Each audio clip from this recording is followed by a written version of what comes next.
Good morning. Good morning. So today is July 26th.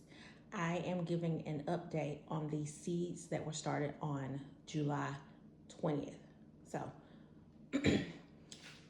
one thing I want to say is that something that I did differently that I mentioned in the prior video was I used a different seed starting mixture.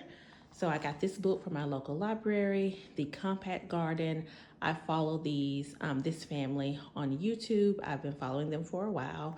And so while reading the book, I saw that they mentioned the superfood soil mix, and it's equal parts cocoa coir, perlite, and compost. Now, in the past, what I've done is in the place of compost, I've used worm casting. So I wanted to see what the difference was in using compost. Now, again, these seeds were started on July 20th, and today is July 26th. So first we're going to start with this blue tray. So in cell one here, this one, I have nasturtiums. So those have not germinated yet. Here, I have calendula, and you can see we have two cells that germinated. Nothing germinated in this one yet, so this is my cilantro. So nothing in this one, but in this one, we have the basil. So we have, you can visibly see 3 cells with germination. However, I have 2 more with some coming up. So here and here. And I can actually see this one too.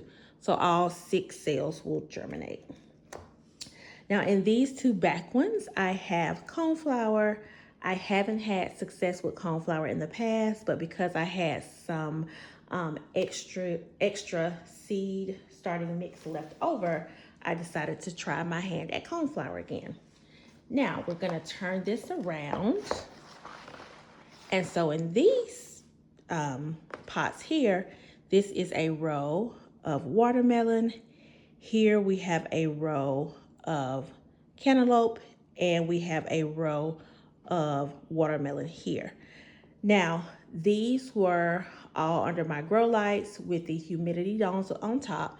And so I just took the humidity domes off this morning. So I need to make that clear.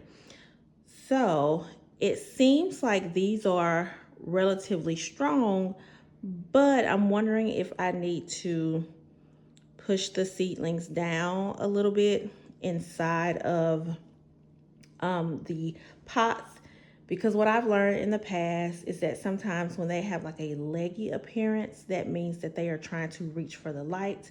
Now, one thing I was kind of considerate of was the depth in which I put the seeds. And so being that watermelon and cantaloupe seeds are a little bit bigger, I did put them a little bit deeper, but being that they have this appearance and they're leaning a little bit, I wonder if it would be worthwhile for me to insert them just a little bit deeper, gently, of course, inside the pots. I'm gonna try that and see if it makes a difference. But for the most part, I am excited with how much this tray did germinate. So moving on to the next tray. So this tray here is comprised more so of veggies. So I am excited with its growth. And so to provide a review of everything, I am using my fall and winter growing season tracker. And so I have my little grow sheets that I have in here. And as you can see, I have the date when it was started, the different seed type and brand. I have my tray type, so P just stands for purple, and I number my sales or my trays so that I can just keep up with what is in which tray. I have the estimated germ time from the packaging, when I should check it based upon the packaging of when it should germinate, when I should expect it to bloom based upon the package, of course, and the date I should check.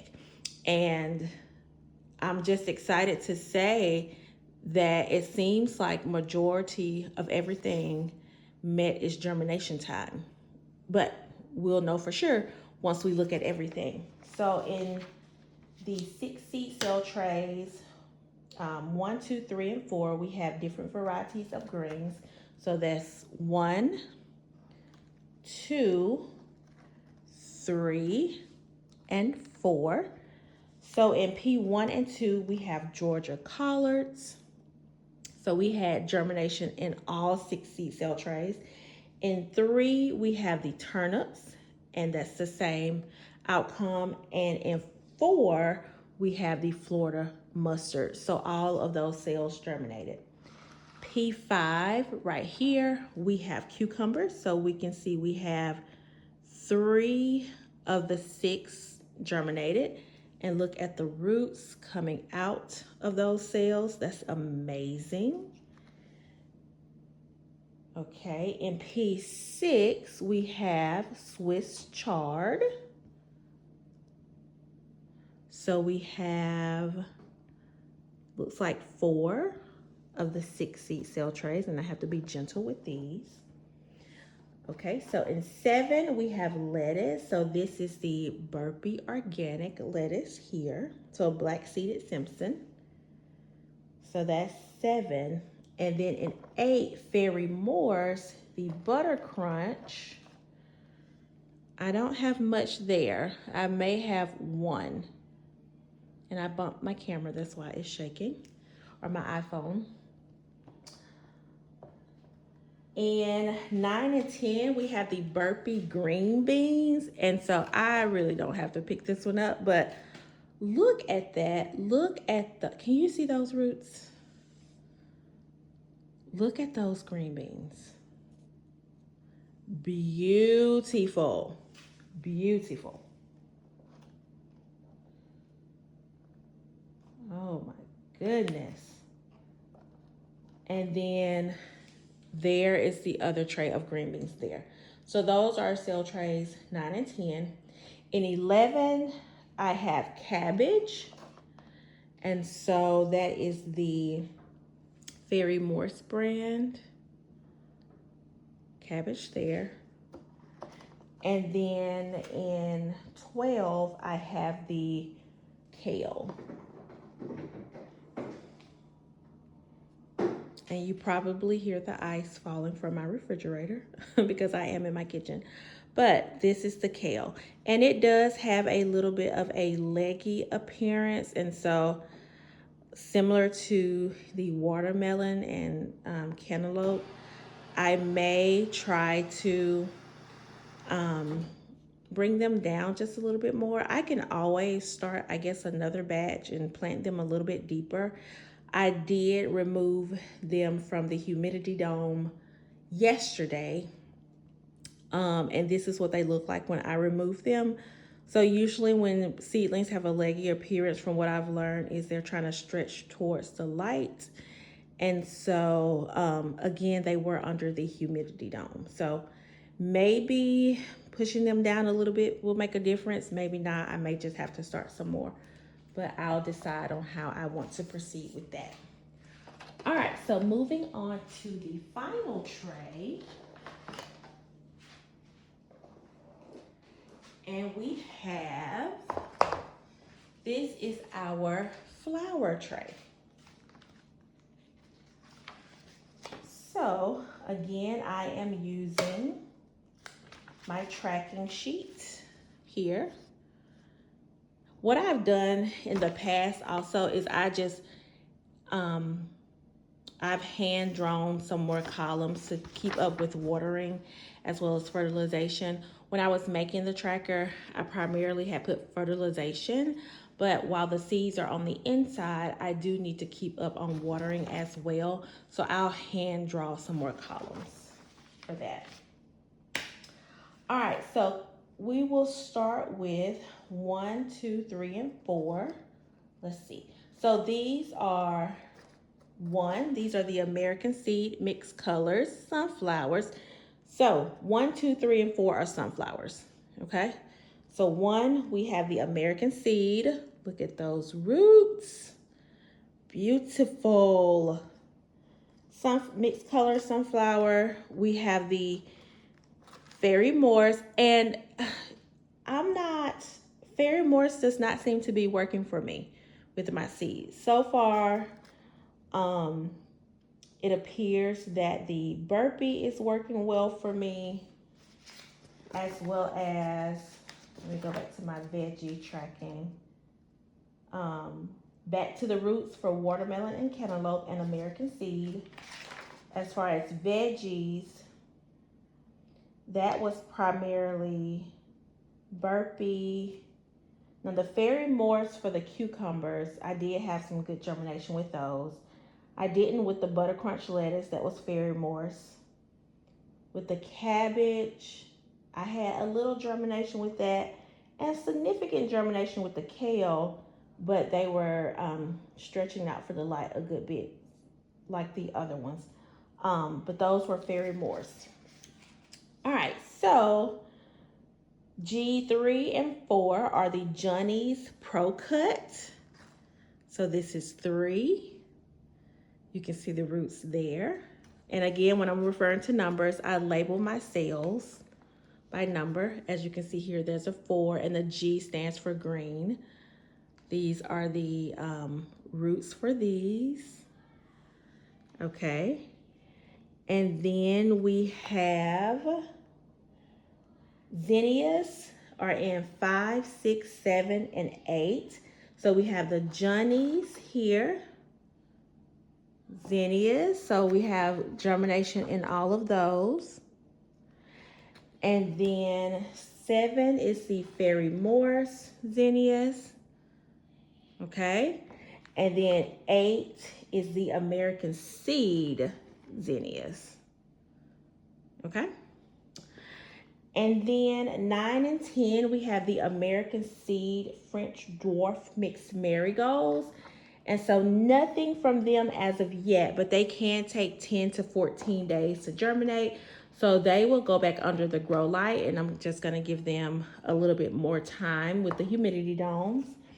And then 11 and 12 are the Cosmos, and they are the Back to the Roots Sensation Mix. And so we have a little bit, we have 2 in one of the trays.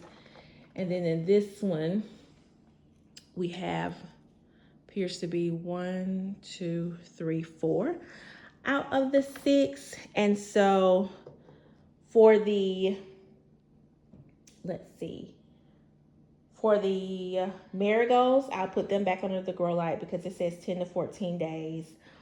For the G2, which is the chocolate cherry, it can take up to 21 days for them to germinate. So I'm going to retract what I said about fairy morse with these because it can take 21 days for these particular ones to germinate, even though the American seed mixed sunflowers have the same timeline of 14 to 21 days, but we have some germination. So we just need to be mindful of the different seed types and varieties and the time that they take. So we want to be mindful and respectful of that.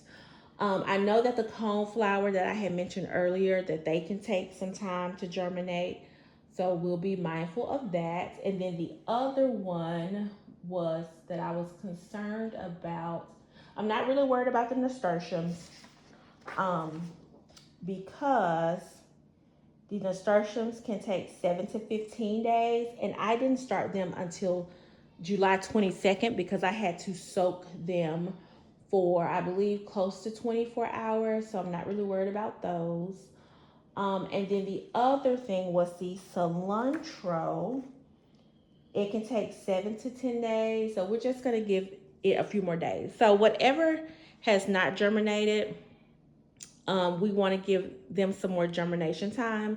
So what I will do, everything that has germinated, it will go into my my other black trays that I have, so they can be directly under the grow light. And then for the ones that have not germinated, I'll put the humidity dome back on top of them and be, respectful of their germination window.